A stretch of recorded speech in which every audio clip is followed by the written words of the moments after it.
ಮಾತು ಕೊಟ್ಟಿದ್ದೀರಿ, ಅಧಿಕಾರ ಬಿಟ್ಟುಕೊಡಿ ಎಂದು ಕೇಳೋದು ಕಷ್ಟ. ಪರೋಕ್ಷವಾಗಿ ಸಿಎಂಗೆ ಟಾಂಗ್ ಕೊಟ್ಟ ಡಿಕೆ ಸುರೇಶ್. ಡಿಕೆ ಶಿವಕುಮಾರ್ ಪಕ್ಷ ನಿಷ್ಠೆ ಬಗ್ಗೆ ಪ್ರಸ್ತಾಪಿಸಿದ ಡಿಕೆ ಸುರೇಶ್.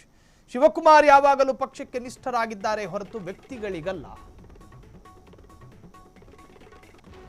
ನಿರಂತರವಾಗಿ ಅಣ್ಣನ ಪರ ಮಾತನಾಡ್ತಾ ಇರುವಂತಹ ಡಿಕೆ ಸುರೇಶ್ ಕೊಟ್ಟ ಮಾತನ್ನ ಉಳಿಸಿಕೊಳ್ಳಿ ಅಂತ ಹೇಳೋದಕ್ಕೆ ಕಷ್ಟ. ನಿಮಗೆ ಎರಡು ತರಹದ ಸ್ನೇಹಿತರು ಇರ್ತಾರೆ. ಒಬ್ಬನಿಗೆ ಬೆನ್ನು ತಟ್ಟಿ ನನಗೊಂದು ಗ್ಲಾಸ್ ನೀರು ತಗೊಂಡು ಬಾ ಅಂತ ಹೇಳ್ಬೋದು. ಇನ್ನೊಬ್ಬನಿಗೆ ನೀವು ಹಂಗೆ ಬೆನ್ನು ತಟ್ಟಿ ಏಕವಚನದಲ್ಲಿ ನೀರು ತಗೋಬಾ ಅಂತ ಹೇಳೋದಕ್ಕಾಗಲ್ಲ. ಕಾರಣ, ಒಂದು ಸ್ನೇಹಿತ ತುಂಬಾ ನಿಮ್ಮ ಜೊತೆ ಸಲೀಸಾಗಿ ಬರ್ತಿರ್ತಾನೆ, ಇನ್ನೊಬ್ಬ ಸ್ನೇಹಿತ ಒಂದು ಸ್ವಲ್ಪ ಗೌರವಯುತವಾಗಿರ್ತಾನೆ. ಏಕವಚನದಲ್ಲಿ ಹೇಳಬೇಕಾದವನಿಗೆ ಹೇಳಬಹುದು ಹೊರತಾಗಿ ಬಗಲಲ್ಲಿದ್ದವನಿಗೆ ಹೇಳೋದಕ್ಕಾಗಲ್ಲ. ಸಿದ್ದರಾಮಯ್ಯರ ಬಳಿ ಮಾತು ಕೊಟ್ಟಿದ್ದೀರಿ, ಅದನ್ನ ನಡ್ಕೊಳ್ಳಿ ಅಂತ ಹೇಳೋದಕ್ಕಾಗ್ತಾ ಇಲ್ಲ. ಅಣ್ಣನ ಪರ ನಿಂತ ಡಿಕೆ ಸುರೇಶ್ ಪರೋಕ್ಷವಾಗಿ ಸಿಎಂಗೆ ಟಾಂಗ್ ಕೊಟ್ರ ಡಿಕೆ ಸುರೇಶ್. ಮಾತು ಕೊಟ್ಟಿದ್ದೀರಿ, ಅಧಿಕಾರ ಬಿಟ್ಟುಕೊಡಿ ಎಂದು ಹೇಳೋದು ಕಷ್ಟ. ಪರೋಕ್ಷವಾಗಿ ಸಿಎಂಗೆ ಟಾಂಗ್ ಕೊಟ್ರ ಡಿಕೆ ಸುರೇಶ್. ಡಿಕೆ ಶಿವಕುಮಾರ್ ಪಕ್ಷ ನಿಷ್ಠೆಯ ಬಗ್ಗೆ ಪ್ರಸ್ತಾಪಿಸಿದ ಡಿಕೆ ಸುರೇಶ್. ಶಿವಕುಮಾರ್ ಯಾವಾಗಲೂ ಪಕ್ಷಕ್ಕೆ ನಿಷ್ಠರಾಗಿದ್ದಾರೆ ಹೊರತು ವ್ಯಕ್ತಿಗಳಿಗಲ್ಲ. ವ್ಯಕ್ತಿ ಪೂಜೆ ಮಾಡಲಿಲ್ಲ. ಪಕ್ಷ ಅಧಿಕಾರದಲ್ಲಿದ್ದಾಗ ಅಥವಾ ಇಲ್ಲದಿದ್ದಾಗಲೂ ಪಕ್ಷದ ಜೊತೆ ನಿಂತಿದ್ದಾರೆ. ಎಲ್ಲವನ್ನು ತಾಳ್ಮೆಯಿಂದ ಗಮನಿಸುತ್ತಿದ್ದಾರೆ ಎಂದು ಹೇಳಿದ ಡಿಕೆ ಸುರೇಶ್. ಪಂಚಾಯಿತಿ ಚೇರ್ಮನ್ಗಳ ಉದಾಹರಣೆಯನ್ನು ಕೂಡ ನೀಡಿ ಮಾತನಾಡಿದ ಸುರೇಶ್, ಆರಂಭದಲ್ಲಿ ಚೇರ್ಮನ್ ಸ್ಥಾನ ಬೇಡ ಎನ್ನುತ್ತಾರೆ.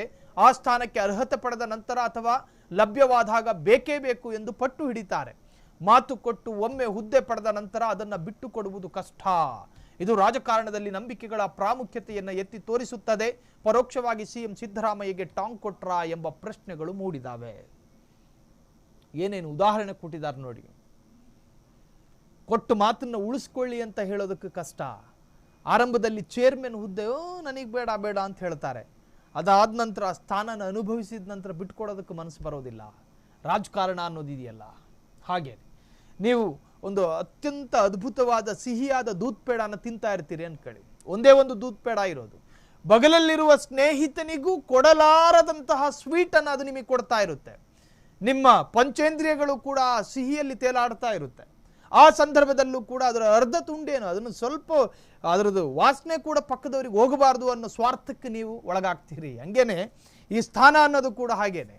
ಆ ಸ್ಥಾನದ ಸಂಪೂರ್ಣ ಸ್ವಾದವನ್ನು ಅನುಭವಿಸ್ತಾ ಇರುವಂತಹ ವ್ಯಕ್ತಿಗೆ ಮಾತು ಕೊಟ್ಟಿರ್ಬೋದು, 2.5 ವರ್ಷ ಆದ ನಂತರ ಬಿಟ್ಕೊಡ್ತೀನಿ ಕಣಯ್ಯ ನೋಡೋಣ ಅಂತ. ಆದರೆ ಅದನ್ನು ಬಿಟ್ಟು ಕೊಡುವಾಗ ಆತನಲ್ಲಿ ಬರುವ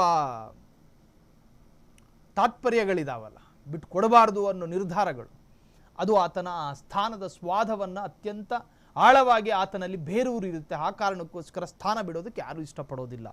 ಹಾಗಾಗಿ ಡಿಕೆ ಸುರೇಶ್ ಅವರು ಕೂಡ ಪರೋಕ್ಷವಾಗಿ ಮಾರ್ಮಿಕವಾಗಿ ಸಿಎಂ ಸಿದ್ದರಾಮಯ್ಯರನ್ನು ಎಚ್ಚರಿಸುವಂತಹ ಪ್ರಯತ್ನ ಮಾಡ್ತಿದ್ದಾರೆ.